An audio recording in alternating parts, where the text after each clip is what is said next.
itimo. Kamwacho ka pile ni sud machiegni mondo wago mbaka. Mbaka magoyo pile ka pile opogore nyakwarom Gajwang'. Kata kamano, odiochieng' ma kawuono yienwa mar mondo mi wago mbaka kotenre kod party nominations. Welo mabende duond buche ma pacho ka osebedo ka timo. Ahinya piny Kenya nyakwarom Gajwang' ing'eni chieng' tarik 27 dwe mar 11 mar higani.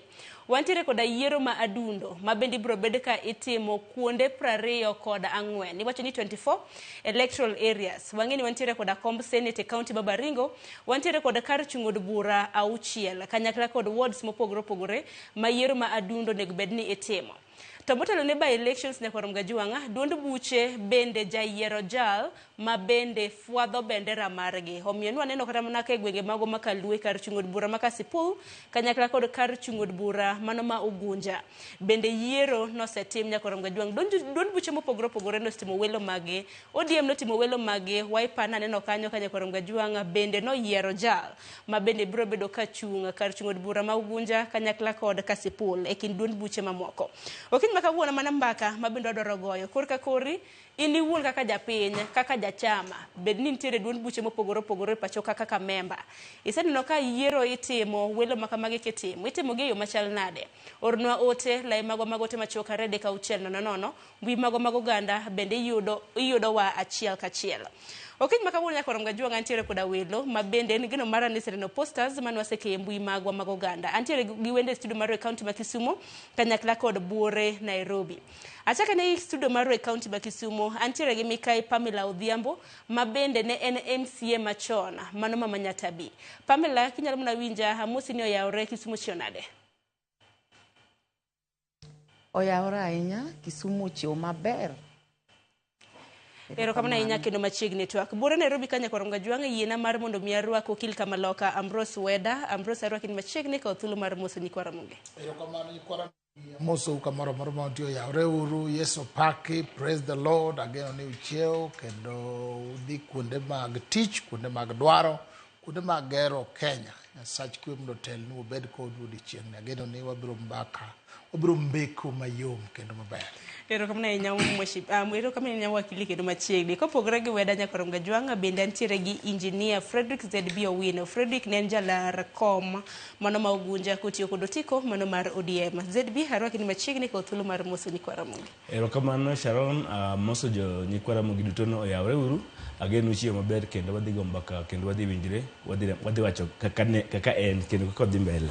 Ero kama na inya nyakwarom Gajwang' engineer ne achiel kuom jogo eko ma bende nalaro kar chung' od bura mano ma Ugunja kod otiko mano mar ODM. Kata kamano kaluwore koda yiero manotima Moses Omundi manoloyo. Aparo ni wachak gi mar Ugunja no kaka yiero nobedo. Adwaro mar mondo mi wawinji kaka yiero nobedo nyakwarom Gajwang' gi duoko manobedo e kar chung' od bura mano ma Ugunja. Moses Omundi iwacho kanyo ni noyombo koda ombulu Alphabich 329. Onye naka chenro makamano nobedo nyakwarom Gajwang'. Bang'e Joseph Otieno iwacho no namba thuolo mar namba 2 gi 2789. Engineer Frederick ZB ni yudo ombulu 1336. Nyakwarom Gajwang' onye naka thuolo makamano nobedo. Aguero. The results are as follows. We have one Frederick Omondi who garnered 1,336 votes. Number 2, we have Joseph Otieno who garnered 2,789.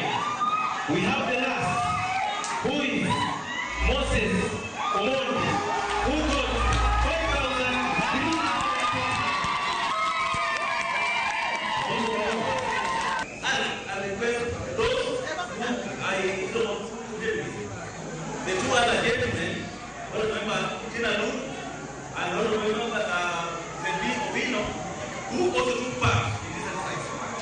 I want to request that it will not be, the winner, but I want to ask them that they should join me, being members of ODM, to support me towards now the final race, which will be conducted by the IEC on the 7th of November 2025.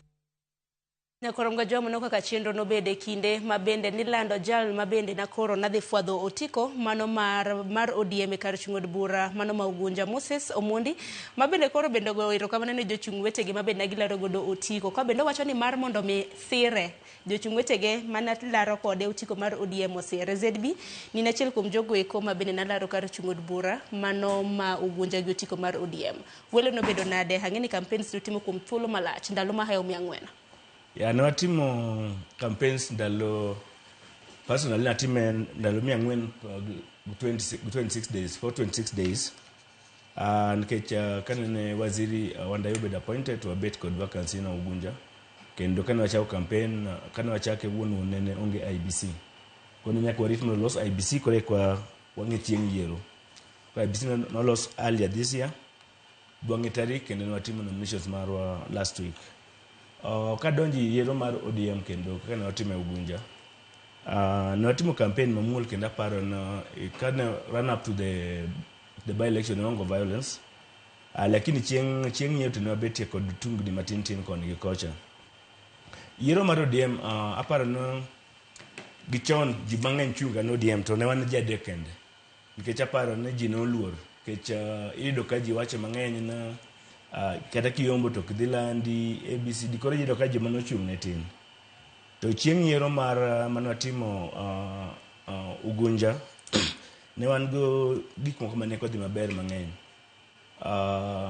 kane olandri yiero ne wacho koro party membership mar kuonde mantie by elections ok nyal register for party membership lakini iyudo ka chieng' no even on the actual day ne nyal register kendo go kura akta gusiep na mroma ne supporter okogo kura Ugunja en ja UDA lakini no supporter kusiepne koro kane ne watemo ginto wacho ni mondo temie mondo register bo register bogo kura chieng' no kech ne wadwa verify ni giminyiso ni timre ni en adier kono wayudo ni ne register on that date kendo go kura kendo ki register to ka onge system mang'iyo ka in ja party moro machiso ng'ata inyata bedo ja party abich kech i register ODM sechego tigo kura sechego kendo marach mogik ne nitie joma ne nego kura ndalo mang'eny ne wan gi team mane oting'o MCAs party officials mek ODM mane ne wuotho polling center ka polling center kendo gigo kura kaka gidhi kendo gigo kura to bende ok obadho gin gitimo gima rach koro yiero ne ok otimo maber aeto ne wan kod kane pok otimo nominations na wacho maber nitie kinyaka ng'en to bende otimo yo maber nadi nikech onego bed nitie a system onego bed nitie ka ji 30% emok nigo kura onego bed maximum 35% moko bed 25%. Actually issued a statement even to the party. We have a situation where one of the opponents come from maji 82% no go kura, another was 76%, another was 75%. The other places general the trend and 32% maximum. Kwa hiyo kanene ntie voter staffing ntie en party wani mono dhi mbele to nyakwa dog chien kendo wang'in to gini watimo nomination mondo atima mondo waloso sasa jo piny kosa timo nomination no watimo nomination mondo ji sacrifice their resources sacrifice their time everything else mondo kik bed ni ji training gi to wang'e gima pango mi wacho injinia ni yiero no kotim makare kar chung'od bura ma Ugunja mago mag welo mag ODM ne kotim yo makare ne we broke all the rules ne ko bedo followed nikech ing'en seche moko inya bed okinja party moro to seche moko ipenjri nto bende parties moko bende ne timo nominations to parties gi bende ne nitie joma big wigs mani paro no gi support jomoko ti parties go nitie big wigs mano yombo to marwa ni manene luor no sebeti nitie interest mar party officials to kendo ti kaka nene luoro mane nitie no ekano timre ka wacho piero koro ne kodhi maber ne kodhi yo maber makare to kana ngi timeless mi IBC and everything else do kase jimoko bende nitie lweny ma bende okidonji ahinya ing'eyo ni 2027 tie jieng' mopod dhi mbele